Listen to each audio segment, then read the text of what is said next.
ஆனா இன்றைக்கு இந்த அகில உலகத்துக்கு வெளிச்சம் யார் தெரியுமா? நீங்களும் நானும் என்று கர்த்தர் சொல்லுகிறார். முதல் வசனத்தை போடுங்க.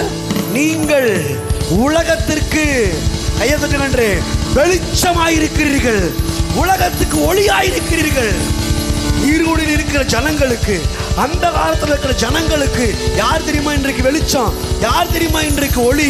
நீங்களும் நானும் தான். பாவத்துல, சாபத்துல, வியாதியில, பிசாசின் பிடியில, சிக்கல்ல, வேதனையில, கண்ணீரில, கவலையில வாழுகிற ஜனங்களுக்கு ஒரு பெரிய வெளிச்சமாக, ஒரு பெரிய ஒளியாக இந்த உலகத்துல கர்த்தர் யாரை தெரியுமா வச்சிருக்கிறாரு?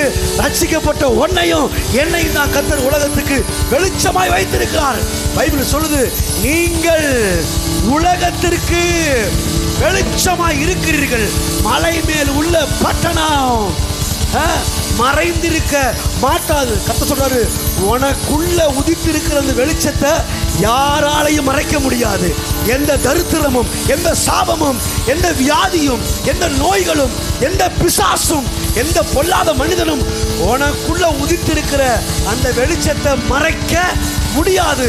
ஏன்னா கர்த்தர் உன்னை கொளுத்தி விட்டு கட்டிலுக்கடியில வைக்கல, மலை மேலுள்ள பட்டணமாக. ஹல்லேலூயா.